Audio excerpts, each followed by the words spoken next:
for sure which clubs are interested in signing him, but he is arguably the best goalkeeper in the world. Who's better than him? Maybe Alisson at Liverpool at the moment. But there are reports that clubs like Manchester City are interested in signing him, clubs like Manchester United as well, although I think that would be difficult to see happening because he is on big wages.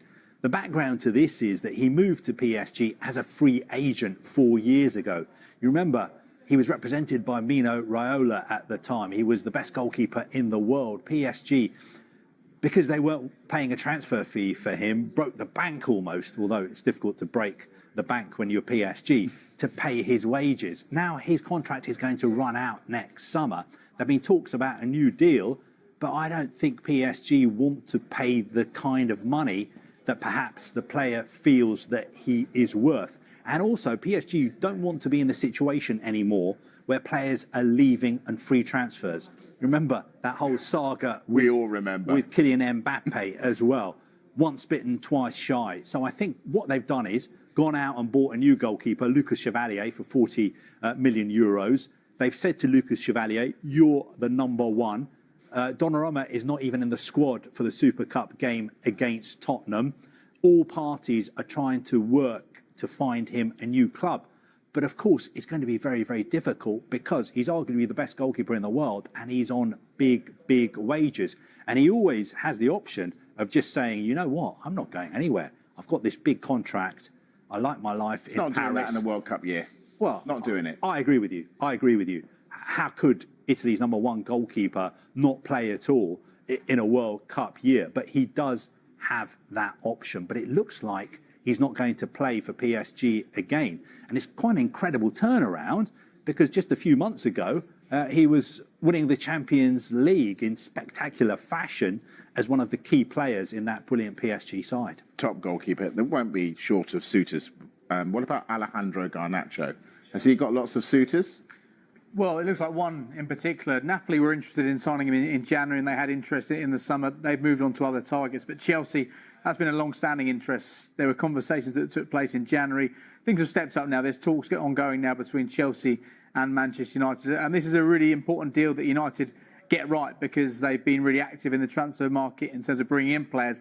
Now the priority is selling players. Alejandro Garnacho would represent pure profit from a profit and sustainability perspective. Previously, they were looking for around 70, 60 million pounds.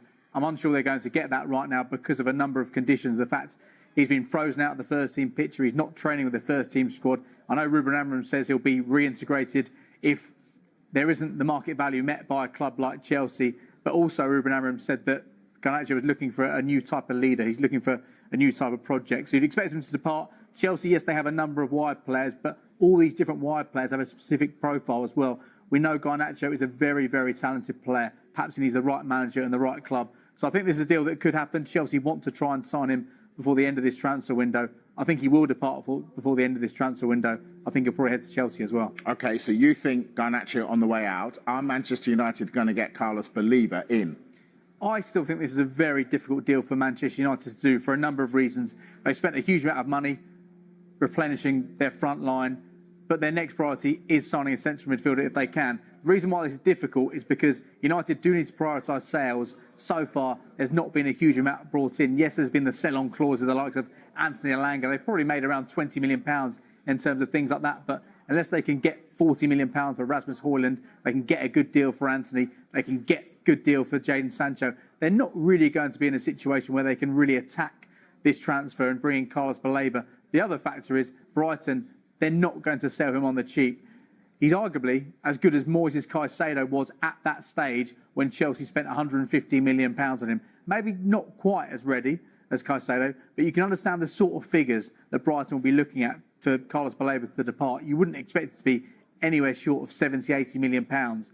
So for United to go after that, they need to do a lot of work in terms of outgoings over the course of the next few weeks. Well, I think it's going to be too problematic. Are they going to get the famous five? Are they going to close the book on the famous five?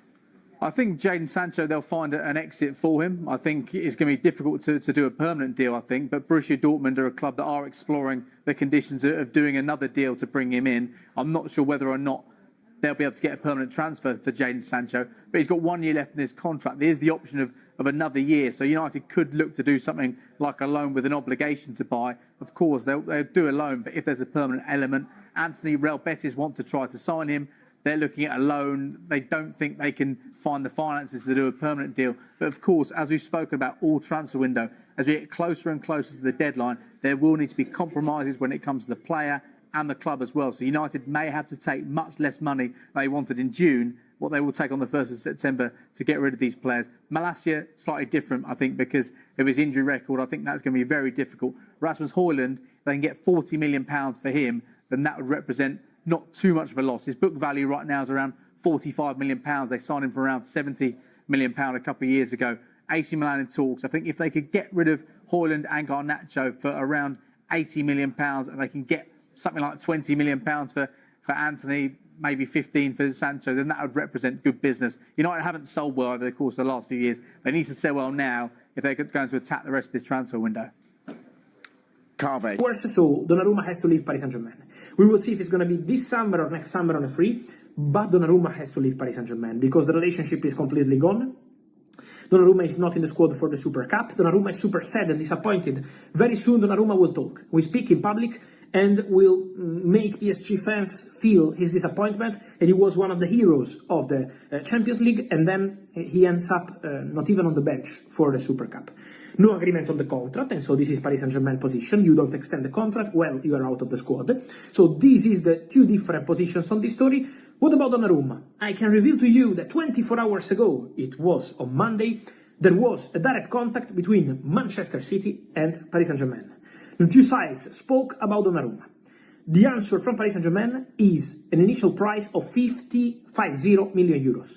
Man City will never pay that, because they believe that the player is out of PSG projects with 1 year left on his contract and on a big salary.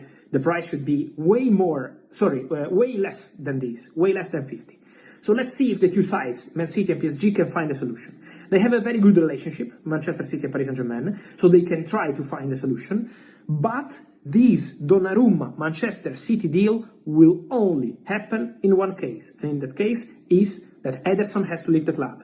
Ederson has to go. So if Ederson leaves and if Man City can reach an agreement with PSG on a reasonable price for Gianluigi Donnarumma, in that case, the Donnarumma deal can happen. Otherwise, the deal is not happening. Who is interested in Ederson? Galatasaray from Turkey. They are really concrete. They are talking to Manchester City, talking to the agents of Ederson, trying to reach an agreement for the Brazilian goalkeeper, and in that case, Donnarumma could really go to Manchester City.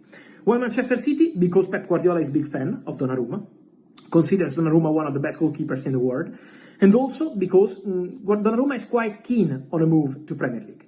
But again, this deal will only happen in two cases. Agreement with PSG, and it's not going to be 50, but I think not even 40, but I think not even 35 million euros, according to my information, and then Ederson has to leave. Galatasaray interested, working on this deal. At the moment, from Manchester United, many questions on Donnarumma and Man United.